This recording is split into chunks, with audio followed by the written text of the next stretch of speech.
Hey everybody, I am joined here today with Dr. Mary DuPont over at DuPont Institute. You can find them at dupontinstitute.com. And so we're here to talk about their treatments for ED, along with some of the main causes and the questions that patients usually have. So doctor, thank you so much for joining us this morning. I really appreciate it. Well, thank you. I appreciate the opportunity. Yeah, absolutely. And I wanted to start off just by asking about your experience working with these patients and what got you into these treatments and being able to help them with this. I've been practicing urology and urogynecology for 30 years. I have two board certifications. And I got into this area because I felt there was a real need for someone to, offer solutions and, make people feel comfortable about talking about some very intimate, urological health issues. Yeah, And it gives me absolutely. great pleasure to, be able to help them. Definitely. I can imagine you're making a huge difference in their lives and their confidence and every area like that. And so Yes, I wanted absolutely. to ask too, why do you feel like it is that some of the treatments that we're going to talk about and also really ED in general doesn't get talked about between most men and their primary care doctors? It's a topic that's difficult for a lot of people to discuss. And it's a topic that is somewhat difficult even for, physicians to bring up because they Mhm, want to avoid embarrassing the patient or making them feel uncomfortable. mhm, But I think the stigma of discussing it is lessening with the passage of time. I think for patients, the first step in seeking treatment is always the hardest because it's a difficult issue. mhm, Uh, but I think that if they're having trepidation about talking to their primary care doctor about that, mhm, they should seek information from a urologist who talks about it every day, mhm. and they'll feel more comfortable because they realize how common a problem it is. And I think urologists have a lot of expertise in navigating the emotional discomfort that people have in talking about this subject. They have a lot more experience about it. They talk about it every day. And I think most patients will feel more comfortable if they don't feel comfortable talking to the primary care doctor to seek out a urology specialist. Yeah, absolutely. I think that's a great point. And so what are really some of the main causes of ED and reasons why somebody might be suffering from it? Well, the main causes fall into three categories. One is organic health issues. Mhm, The second one would be psychological issues.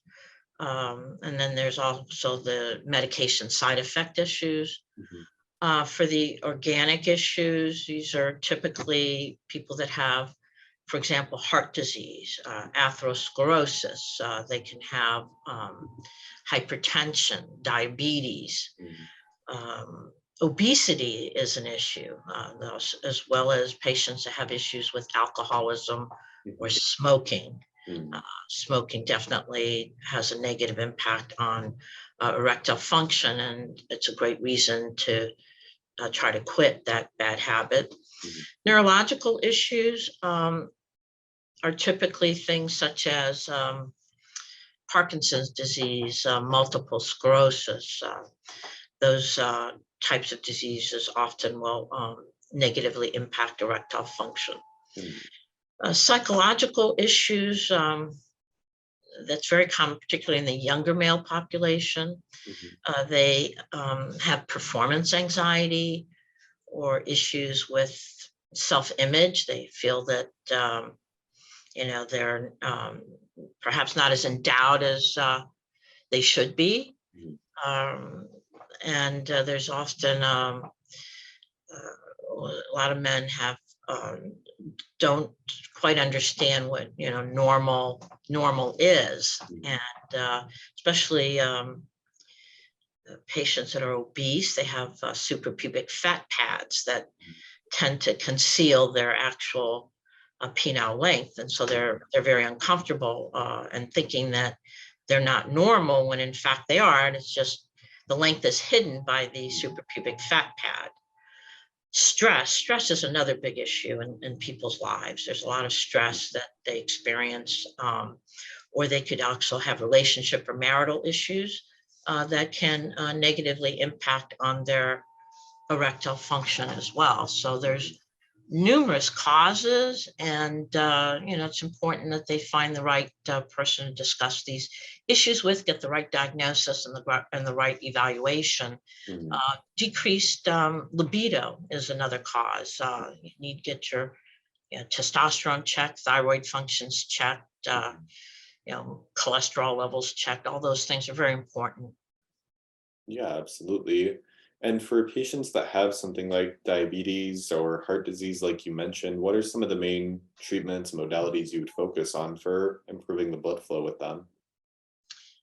Well, again, it's important to get that control and get appropriate treatment for those conditions. I mean, metabolic syndrome, for example, can be treated. Diabetes, is important to get your blood sugar under control.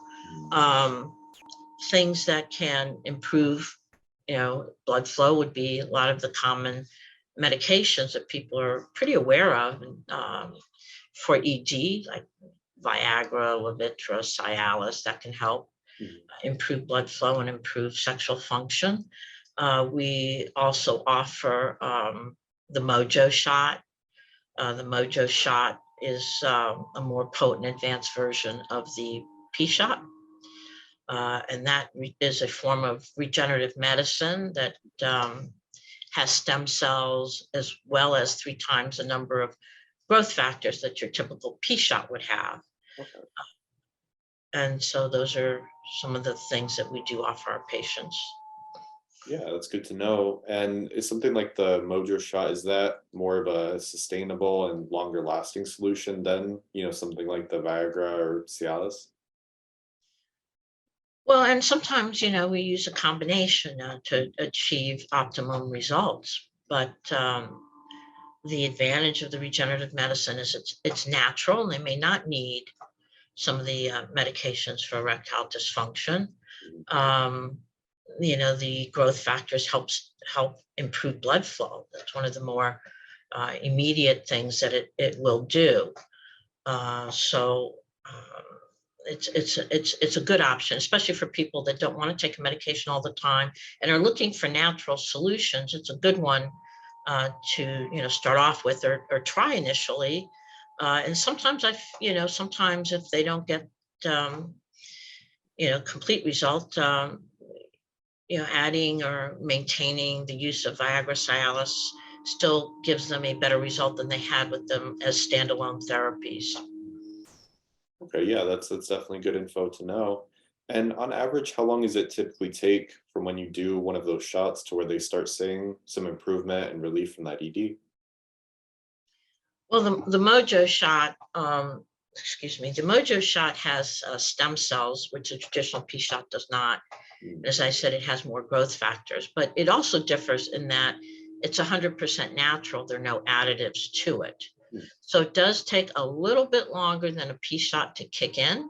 Mhm. I would tell you that most of my patients within 2 to 3 weeks start to notice, Okay. but it will also last longer Mm. than your traditional P shot lasts.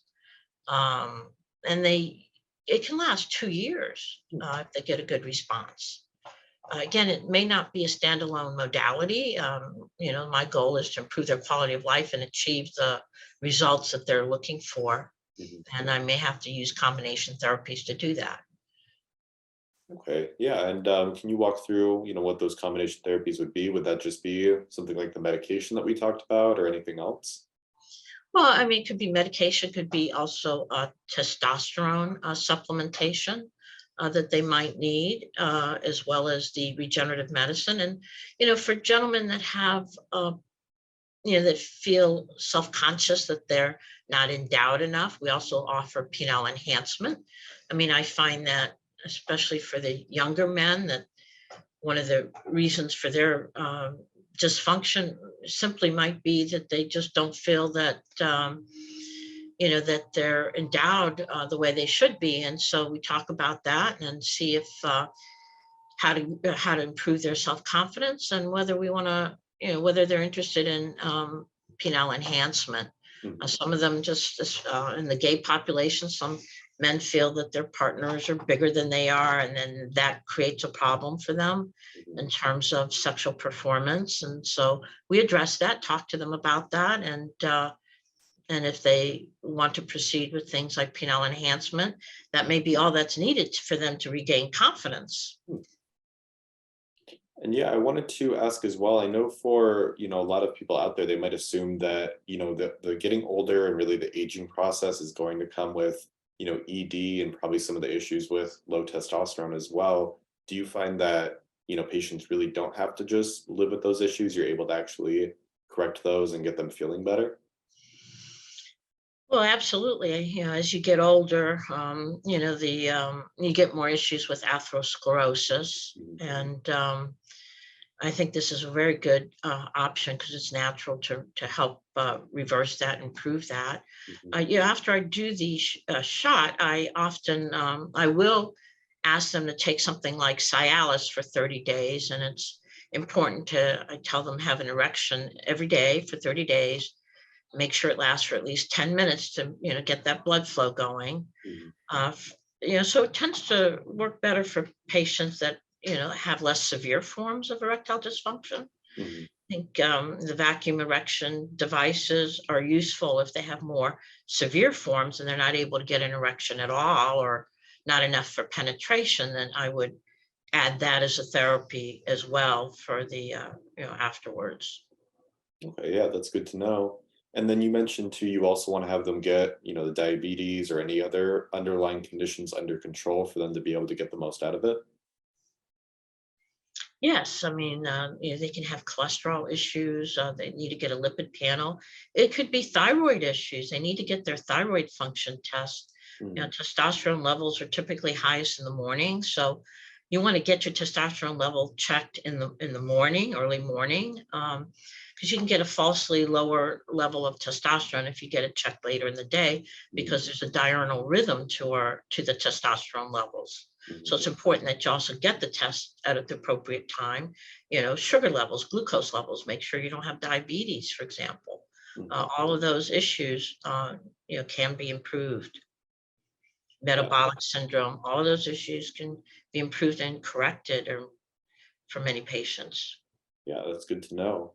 And in your opinion, when should somebody be seeking professional help and be looking for, treatments like this? Is there certain signs they can know it's time to go in? Well, that's very individualized. I think if person starts to recognize that they're having an issue, Mhm. that's the time to seek help. And as I said, if they have trouble talking to their primary care doctor about it, urologists talk about this every day. Mhm. They're very skilled at discussing it, and certainly these patients will appreciate the fact that the urologist will share with them that they're not alone. It's a very common problem. Mhm. Yeah, definitely. That's a good point. And I think to what you said earlier about them feeling, comfortable talking with, a urologist, somebody that deals with that, is definitely something they should seek out if they're feeling uncomfortable bringing it up. Absolutely. Mhm. And what would be the best way for patients to get in contact with you if they wanted to come in for a consultation? Well, our practice sees a variety of different things. We see typical urology, urogynecology issues. We also do minimally invasive aesthetics, as well as intimate health and regenerative medicine. Our intimate health includes vaginal rejuvenation, scrotox, penile enhancement, circumcisions, labiaplasties. Hmm. Our minimally invasive aesthetics, we do laser hair removal, we do facial resurfacing, facial fillers, Botox, and also regenerative medicine techniques for hair loss. The urology, we see bladder control issues. We focus on that. Mhm. We also see issues with urinary tract infections, hematuria, which is blood in the urine. So we have a very blended type of practice here, and we offer many different treatments. If they want to get in touch with us, they can give us a call directly at 301 654 5530. where our website is www.dupontinstitute.com. Okay, absolutely. That's good to know. And those are the questions that I had for you. Was there any last advice or anything you want to leave the patients with if they're struggling with any of the things that we talked about and, not sure what to do? Well, I just want to encourage patients, regardless of what the issue is. The first step is always the hardest, but once you get past that, things become much easier. So I would encourage them to, take that first step as hard as it is, and they won't regret it. Absolutely. I think that's great advice. All right. Well, thank you so much for taking the time to talk with us today and share the education on those treatments. I really appreciate it. Well, you're very welcome, and thank you for this opportunity. Yeah, absolutely.